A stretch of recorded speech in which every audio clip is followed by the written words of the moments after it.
Hello everyone, रघुवर GK में आप सभी का स्वागत है।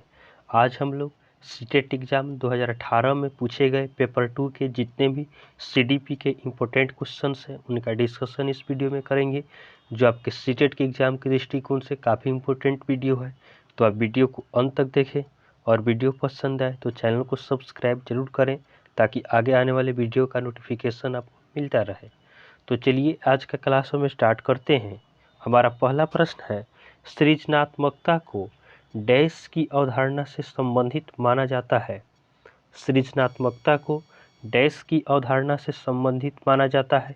तो इस प्रश्न का सही उत्तर होगा ऑप्शन सी, विविध सोच। तो ध्यान देंगे, सृजनात्मकता से आप याद रखेंगे कि सृजनात्मकता को डैश की अवधारणा से संबंधित माना जाता है। तो सृजनात्मकता को आपका विविध सोच की अवधारणा से संबंधित माना जाता है। नेक्स्ट क्वेश्चन को देखते हैं। किसी भाषा के स्वीकृति ध्वनि संयोजनों को इसके डैश नियमों के अंतर्गत बताया जाता है। किसी भाषा के स्वीकृत ध्वनि संयोजनों को इसके डैश नियमों के अंतर्गत बताया जाता है। तो इस प्रश्न का सही उत्तर होगा ऑप्शन डी, ध्वनि संबंधी। तो किसी भाषा के स्वीकृत ध्वनि संयोजनों को इसके ध्वनि संबंधी नियमों के अंतर्गत बताया जाता है। तो यहाँ पे दिया गया है कि किसी भी भाषा के स्वीकृत ध्वनि संयोजन, तो ध्वनि संयोजन किसके अंतर्गत आएगा? यह आपका ध्वनि संबंधी आपका नियमों के अंतर्गत आता है।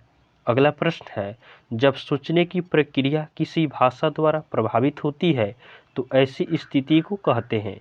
तो जब सोचने की प्रक्रिया किसी भाषा द्वारा प्रभावित होती है तो ऐसी स्थिति को क्या कहा जाता है? तो इसका सही उत्तर होगा ऑप्शन ए, भाषा निर्धारण। तो जब सोचने की प्रक्रिया किसी भाषा द्वारा प्रभावित होती है तो भाषा से प्रभावित होगी तो उसे क्या कहेंगे? भाषा निर्धारित कहते हैं। नेक्स्ट क्वेश्चन को देखते हैं। दिव्यांग अधिकार अधिनियम वर्ष डैश में लागू किया गया है। तो हमें बताना है कि दिव्यांग अधिकार अधिनियम किस वर्ष लागू किया गया। तो इसका सही उत्तर होगा ऑप्शन सी, 2016। तो आपका दिव्यांग अधिकार अधिनियम 2016 में लागू किया गया। यह प्रश्न बार बार रिपीट किया जाता है, तो आप इन सभी प्रश्नों को ध्यान देंगे। नेक्स्ट क्वेश्चन को देखते हैं। अगला प्रश्न है, अपने अनुभवों और सुझावों के आधार पर उपकरणों में खराबी के कारण परिकल्पना का परीक्षण कर रवि उपकरण की मरम्मत करता है। वह उपयोग करता है, किसका उपयोग करता है?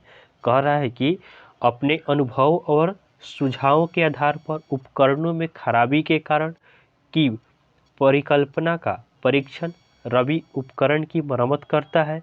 वह उपयोग करता है, किसका उपयोग करता है? तो इसका सही उत्तर होगा ऑप्शन ए, कलन विधि का उपयोग कर क्या करता है? इसका मरम्मत करता है। नेक्स्ट क्वेश्चन को देखते हैं। दिव्या अक्सर निर्देशित कार्यों को छोटे छोटे हिस्सों में विभाजित कर आसान बना लेती है, वह उपयोग करती है। तो आप यहाँ ध्यान देंगे, छोटे छोटे आपका हिस्सों में कार्यों को क्या करती है? विभाजित करती है। तो वह किसका उपयोग करती है? तो इसका सही उत्तर हो जाएगा ऑप्शन बी, उपलक्ष्य विश्लेषण विधि का प्रयोग करती है। तो दिव्या अक्सर निर्देशित कार्यों को, कोई भी कार्य जो दिया जाता है उसे क्या करती है? दिव्या छोटे छोटे हिस्सों में विभाजित कर देती है, जिससे काम क्या हो जाता है? आसान हो जाता है। तो वह किसका उपयोग करती है? तो इसका उत्तर आपका हो जाएगा उपलक्ष्य विश्लेषण विधि का उपयोग करती है। नेक्स्ट क्वेश्चन को देखते हैं। पुरुष और महिला की भूमिकाओं का निर्धारण समाज करता है, यह बताता है कि। तो पुरुष और महिला की भूमिकाओं का निर्धारण समाज करता है, यह कथन क्या बताता है? तो इसका सही उत्तर हो जाएगा ऑप्शन सी, लैंगिकता एक सामाजिक अवतरण है।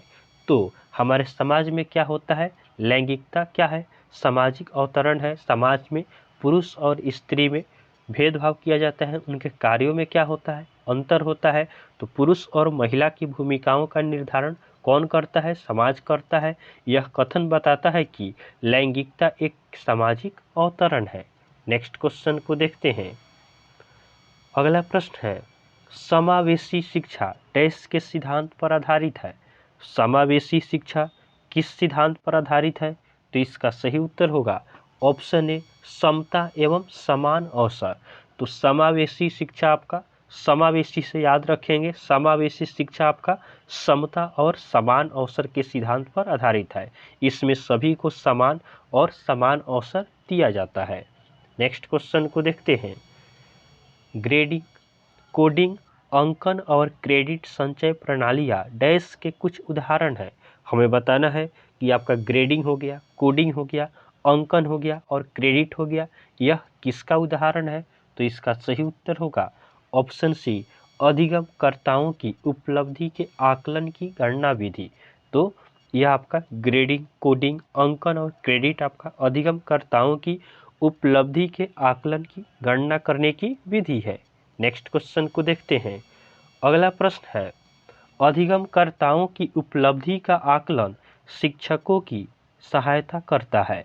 अधिगमकर्ताओं की उपलब्धि का आकलन शिक्षकों की सहायता करता है। तो इसका सही उत्तर क्या होगा? इसका सही उत्तर हो जाएगा ऑप्शन डी, अधिगमकर्ताओं के प्रदर्शन का रिकॉर्ड रखने में। तो ऑप्शन डी हमारा सही उत्तर होगा कि अधिगमकर्ताओं की उपलब्धि का आकलन शिक्षकों की सहायता करता है। किसमें? तो अधिगमकर्ताओं के प्रदर्शन का रिकॉर्ड रखने में। नेक्स्ट क्वेश्चन को देखते हैं। अगला प्रश्न है, बुद्धि लब्धि या आईक्यू की अवधारणा दी गई थी। हमें बताना है कि बुद्धि लब्धि या इसी को आईक्यू कहा जाता है, यह अवधारणा किसके द्वारा दी गई थी? तो इसका सही उत्तर आपका हो जाएगा ऑप्शन ए, बिने के द्वारा। तो बिने ने आपका बुद्धि लब्धि की अवधारणा दी थी। नेक्स्ट क्वेश्चन को देखते हैं।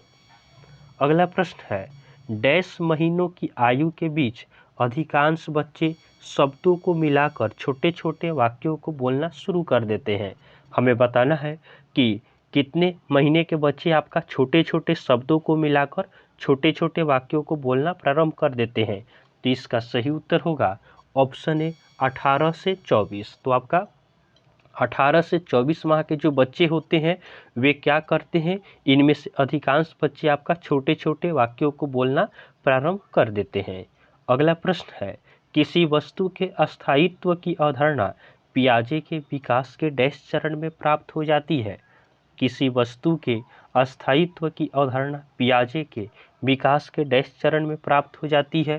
तो इसका सही उत्तर होगा ऑप्शन डी, संवेदीगामक अवस्था।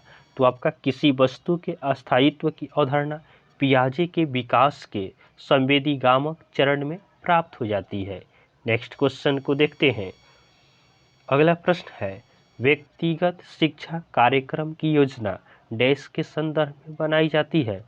व्यक्तिगत शिक्षा कार्यक्रम की योजना डैश के संदर्भ में बनाई जाती है। तो इसका सही उत्तर होगा ऑप्शन ए, बाल केंद्रित शिक्षा कार्यक्रम। तो आपका व्यक्तिगत शिक्षा कार्यक्रम की योजना आपका बाल केंद्रित शिक्षा कार्यक्रम के संदर्भ में बनाई जाती है। नेक्स्ट क्वेश्चन को देखते हैं।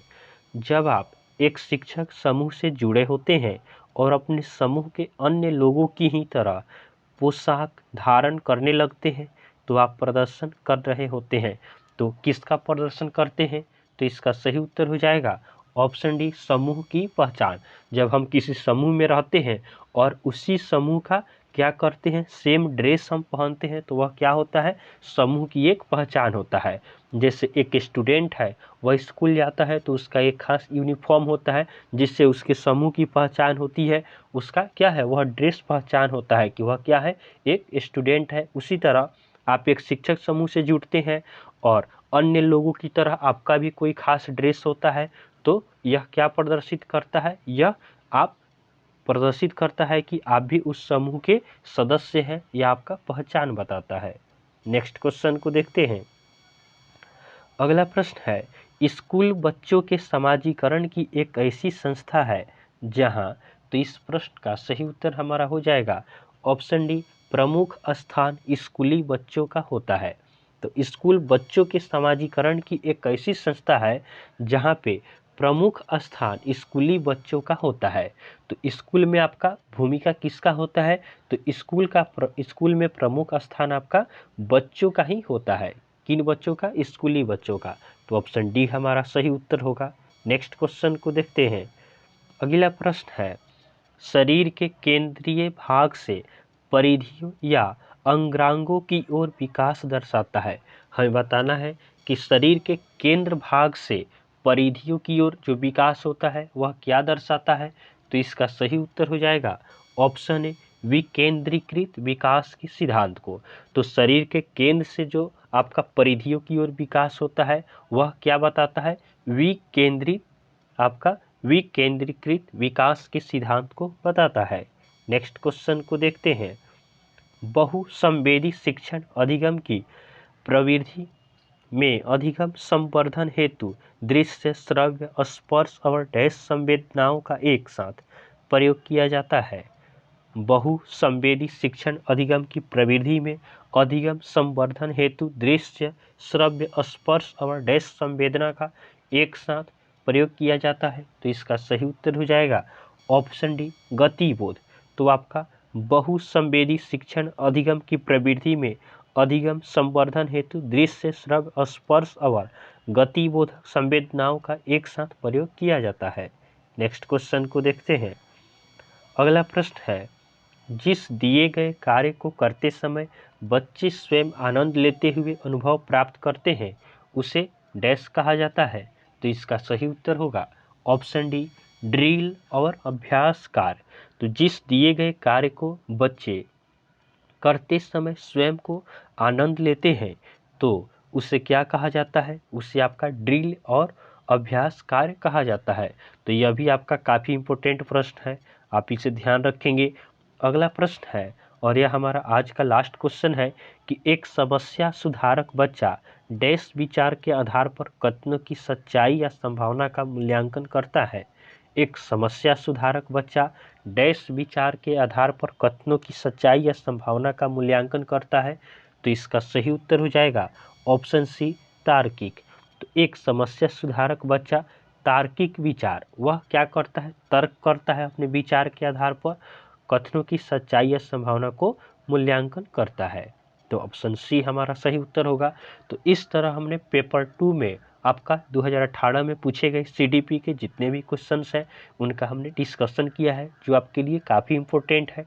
तो आपको वीडियो पसंद आया हो तो आप वीडियो को लाइक करें, चैनल को सब्सक्राइब करें तथा अपने फ्रेंड के साथ इसे ज़रूर शेयर करें। तो चलिए आज के लिए हम इतना ही रखते हैं, फिर आपसे नेक्स्ट वीडियो में मिलेंगे, तब तक के लिए धन्यवाद।